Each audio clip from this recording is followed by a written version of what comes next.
Assalamu alaikum dear students, welcome in second year computer science class. We are discussing chapter number 6, input and output statements. So it's the continuity of our previous lectures. Today on lecture number 15 we have topic exercise basic programs used in C language. From today onward we will continue our programming chapters.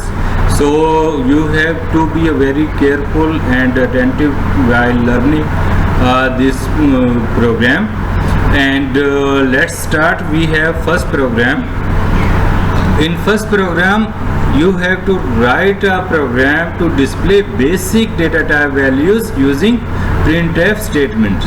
Students, हमने अपने previous lectures में printf, scanf, put character, put char ये सारी types की जो statements थी ये हम डिस्कस कर रहे थे. अब हमने इस स्टेज पे आना है कि उन्हीं प्रोग्राम स्टेटमेंट्स को प्रोग्राम्स में कन्वर्ट कर सकें और यूज़ कर सकें. फॉर एग्जांपल हमारे पास जो पहला प्रोग्राम है उसमें हमने कुछ जितने भी हमने वेरिएबल्स वो जो स्टेटमेंट्स पढ़ी थी उनके थ्रू हम कैसे डेटा को डिस्प्ले कर सकते हैं जस्ट यूजिंग प्रिंटफ स्टेटमेंट. तो वो हमने देखा. हमारे पास पहले प्रोग्राम जैसे हम पहले बनाते आए उसमें इंक्लूड stdio.h हमने लाइब्रेरी डिक्लेयर की. Then include console input output dot h को किया. Void main void clear screen किया. अब हमने क्या करना है, वेरिएबल्स लेने. इन वेरिएबल्स को हम यूं करेंगे कि पहला वेरिएबल है हमारे पास character ch. Character ch equals to a जो कि हमने उनमें कोट में क्लोज कर दिया. देन हमने अनदर को करेक्टर वेरिएबल डिक्लेयर किया जिसको हमने कहा जी ये हमारा स्ट्रिंग होगा. स्ट्रिंग की वैल्यू जो है वो हमने मैक्सिमम लेंथ 20 दी. और फॉर एग्जांपल मैंने वहाँ पे एक वेब एड्रेस लिखा shahzbajwa.com. ये लेंथ बिटवीन 1 to 20 होनी चाहिए. Then integer number 150 double db1 equals to 20.12345 ये हमारे पास वेरिएबल की डिक्लेरेशन है. ये मेथड हम आगे चल के मज़ीद देखते जाएंगे और जैसे जैसे प्रैक्टिस करते जाएंगे हमें ये चीज़ समझ आती जाएगी. देन हमने प्रिंटफ की स्टेटमेंट यूज़ की. प्रिंटफ \t मैंने आपको बताया था कि हम क्या करते हैं, जैसे टैब होता है हमारे पास कंप्यूटर में, टैब को प्रेस करते हैं तो टैब से हमारे पास ½ इंच स्क्रीन का स्पेस जो है वो आगे मूव हो जाता है. Similar when you use \t means you are moving your character half space away. तो ये टी मैंने 2 दफ़ा किया ताकि इसका आउटपुट जो है आपको स्क्रीन के मिड में नज़र आ सके ताकि मैं उसको अच्छे से दिखा सकूं. अगर आप ना भी यूज़ करें तो कोई फ़र्क नहीं पड़ेगा. Then character c is %c. Character c जो हमारे पास करेक्टर जो char होता है वेरिएबल उसके लिए हम %c यूज़ करते हैं. ये लास्ट प्रीवियस चैप्टर्स में हम देख चुके हैं. Then \n for new line and comma and ch. कौन सी वैल्यू, ch की value. Then similar printf statement string आप देख रहे हैं %s, फ्लोट फॉर %f और वही flt फ्लोट का हमने जो डिक्लेयर किया था वही चीज़ नज़र आएगी. डबल वैल्यू इज़ 1f क्योंकि वहाँ पे हमने डबल वैल्यू के लिए db1 यूज़ किया था. Then octal values is %o and hexadecimal value is x. ये हमारे वेरिएबल की डिक्लेरेशन का मेथड होता है. देन हम देखते हैं कि इसका आउटपुट क्या आया. तो जब आप कंट्रोल F9 से इसको प्रोग्राम को एग्जीक्यूट करेंगे देन आपके पास ये आउटपुट नज़र आएगा कि आपकी स्क्रीन से बजाय इसके कि बिल्कुल टॉप कॉर्नर पे आपको ये स्टार्टिंग नज़र आए और उसमें आए, मैंने इसको थोड़ा सा \t के थ्रू स्पेस को टैप किया. Then character is a string shahzbajwa.com आ गया. फ्लोट वैल्यू आ गई, वो जो गिवन थी वो सारा आपके पास आउटपुट आ गया बगैर यूज़र के इनपुट के. तो ये हमारी मेथड स्टेटमेंट जो printf की स्टेटमेंट है वो याद रखिएगा कि ये हमारी जो printf का स्ट्रक्चर है ये चेंज नहीं होगा। जब भी आप printf की स्टेटमेंट यूज़ करेंगे तो ये चेंज नहीं होगा। Then we have another program, write a code to take input value from the user and print.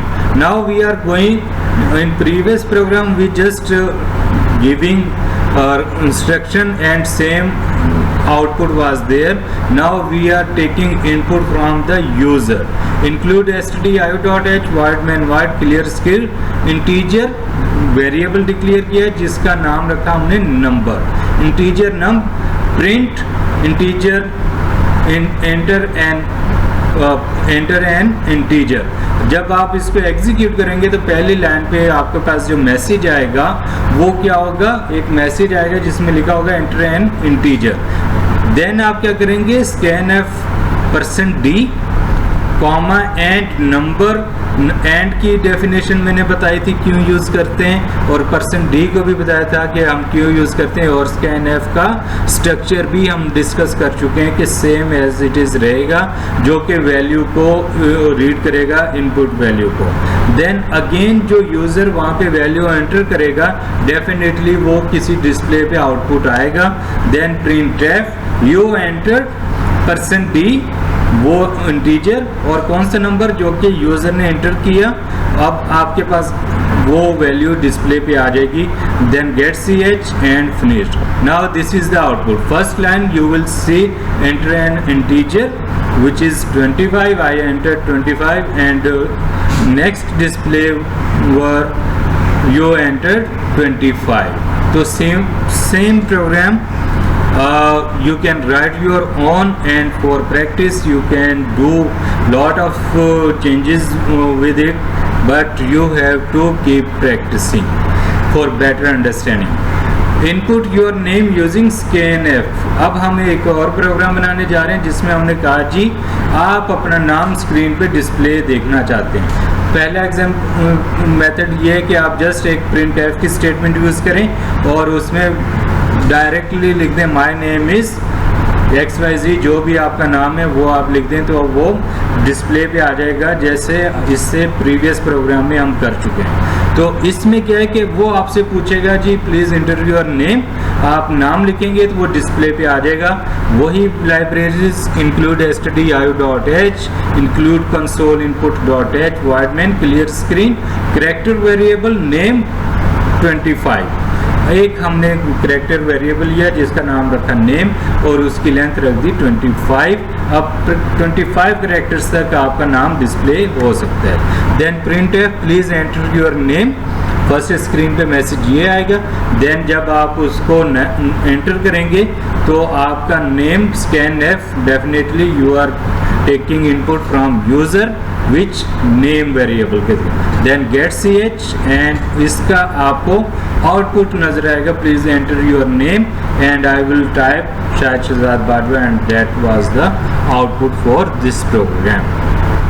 So dear basic programs are quite simple and easy, but you have to practice for it for better understanding, and you have to remember the basic structure of the statements like printf statement, scanf and other upcoming statements have particular structure. So your assignment is write a program to add two integers using printf and scanf statement like previous program. Show output displayed by the following program lines, which is exercise 6.39 and page number 138 on your book. When you enter data 5 and 7, go through your book and you can see this program. Write a program which uses getchr, gets and scanf. This is exercise 6.48 on page number 139. So this is your assignment. Further, if you have any question, my best advice is these lectures are also available on my YouTube channel and on my Facebook page. You can see this chapter after your class, and Better is keep practicing with different changes, and then you will get better understanding.